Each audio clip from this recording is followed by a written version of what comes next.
Dengan riang gembira, Makoto melanjutkan perjalanan ke kota akademi.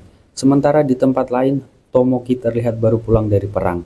Dia disambut Lily dan berkata jika nggak sabar menantikan perang selanjutnya, yang akan kerjasama dengan pasukan dari Limia.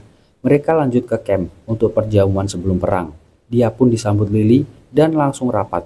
Di rapat itu dijelaskan jika semuanya sudah dipersiapkan. Menurut Tomoki, karena ini hanya perang melawan musuh level rendahan, jadi nggak ada yang perlu dikhawatirkan. Mereka pun lanjut makan malam bersama. Hibiki sepertinya kenal dengan Tomoki, yang merupakan model di dunia nyata. Namun, Tomoki nggak senang dan membantah anggapan Hibiki itu. Karena moodnya udah terlanjur berantakan, dia mulai pamer kekuatan dan kekuasaan. Saat malam tiba, Hibiki yang sedang melamun tiba-tiba didatangi Navare yang menanyakan kehidupan sebelumnya. Navare pun memuji peningkatan kekuatan dan keberanian Hibiki. Tapi Hibiki juga senang karena dipertemukan dengan orang yang bisa dipercaya.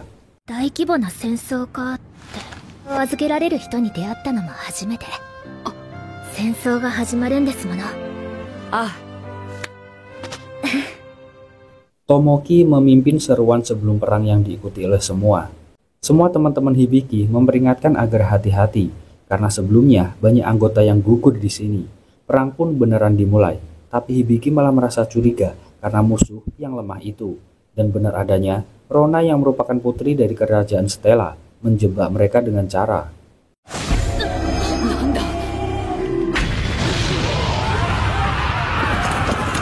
Semua amblas ke tanah, kecuali Tomoki yang dianugerahi sepatu terbang. Tapi beruntung beberapa anak buahnya telah selesai mengembangkan replika sepatu, sehingga berhasil terbang dan membantunya untuk menyerang. Dia pun segera memanggil naga dan langsung menyerang mereka. Tanpa basa-basi, dia juga menyerang Oi, sang raksasa ini.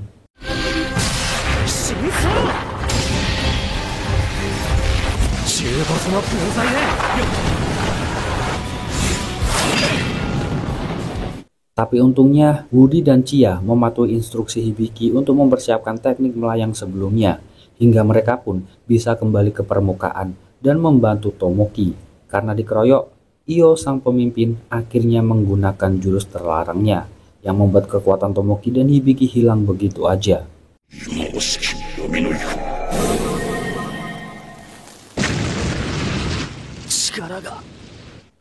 Perkataan sang dewi sebelumnya membuat Tomoki goyah dan memilih mundur wir. Nggak demikian dengan Hibiki, dia tetap yakin untuk melawan monster itu hingga akhirnya teman-temannya tiba untuk membantunya. Sang dewi sedikit kecewa dengan manusia yang udah dia percaya, hingga nggak sengaja dia menemukan Makoto juga berada di sana. Balik ke Hibiki yang udah kewalahan akibat bertarung hingga pagi hari. Dia juga khawatir karena kekuatan mereka telah terkuras habis.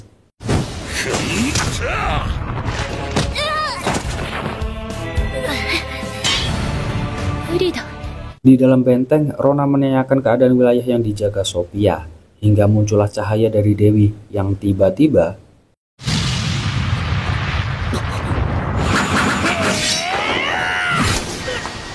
Hibiki DKK pun terus berusaha menyerang Io, tapi keputusan besar diambil Navare, di mana dia meminta Woody untuk mengaktifkan sihir berbahaya yang mungkin aja bisa mengancam nyawanya. Setelah memakai semua item dengan segera,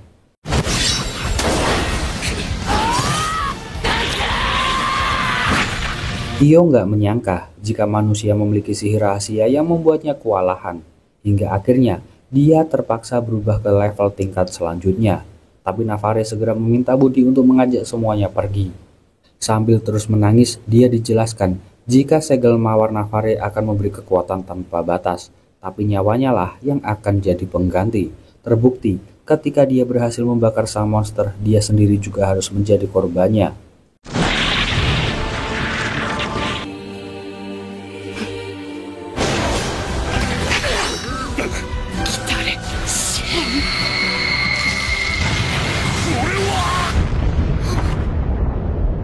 Tapi ternyata monster itu masih hidup. Dia mendapat kabar dari Rona bahwa Sophia telah dikalahkan. Lalu, Mio dan Tomoe nampak berusaha menyelamatkan Makoto yang nampak terluka. Kembali beberapa saat sebelumnya, Mio dan Tomoki nampak berjalan di malam hari. Mio berniat pergi ke koran, sementara Tomoe berniat pergi ke tempat pertarungan. Mereka pun akan sabar menunggu hingga Makoto kembali ke subruang nantinya. Lanjut ke Makoto yang nyatanya udah di kota Rosegard. Saat sedang berjalan, gak sengaja dia melihat perundungan. Mereka pun berniat menolongnya, tapi dengan songong, segerombolan itu malah nyolot dan sombong duluan. Tentu aja, Shiki gak bisa terima. Dia berniat memusnahkan mereka, tapi Makoto melarangnya. Para murid itu berniat pamer dengan sihirnya, yang hanya ditertawakan oleh Shiki. Lalu Shiki membalas dengan Setelahnya Makoto meminta wanita itu untuk segera pergi. Dia rupanya seorang pelayan yang meminta Makoto dan Shiki untuk mampir jika nggak keberatan. Sementara segerombolan nakal itu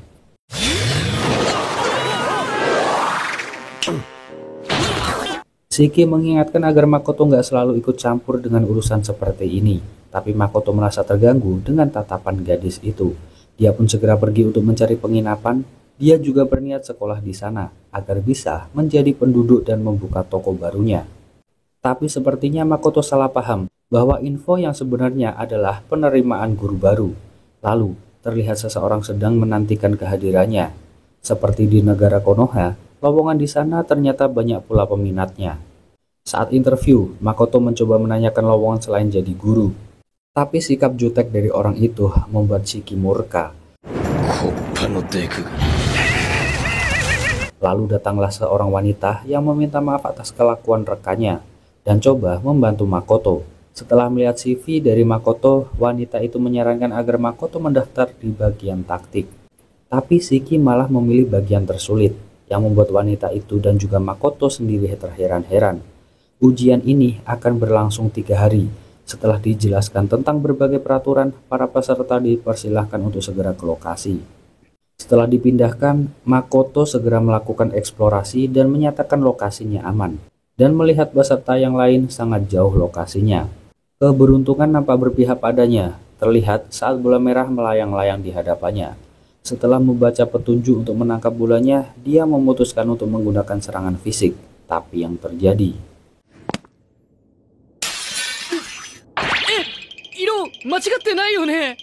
Lanjut bola kuning dan bola biru. Makoto coba menganalisis kesalahannya, meski telah menghilangkan sihir penguatan, tetapi dan memaksa Makoto untuk bermalam di sana. Esok hari dia selamat berkat sihir yang dipasangnya. Lanjut mengamati peserta lainnya. Salah satu peserta yang gak ada membuatnya makin panik. Lanjut berburu bola. Dia belajar dari kesalahan, tapi lagi-lagi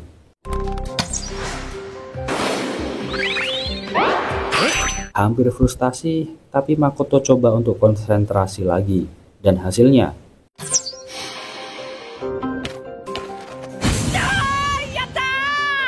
lanjut bola kuning.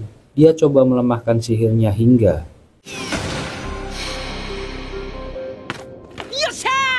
karena hari udah malam, dia memutuskan untuk istirahat aja.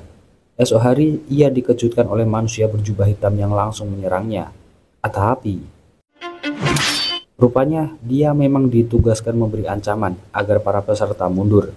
Coba dinegosiasikan agar dia memberitahu siapa bosnya, tapi orang itu mengaku dari asosiasi pembunuh rahasia.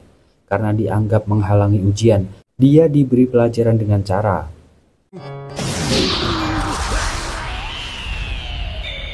hingga sore pun tiba, Makoto belum mendapatkan bola merah juga. Dia pun teringat pisau yang belum terkena sihirnya. Dan akhirnya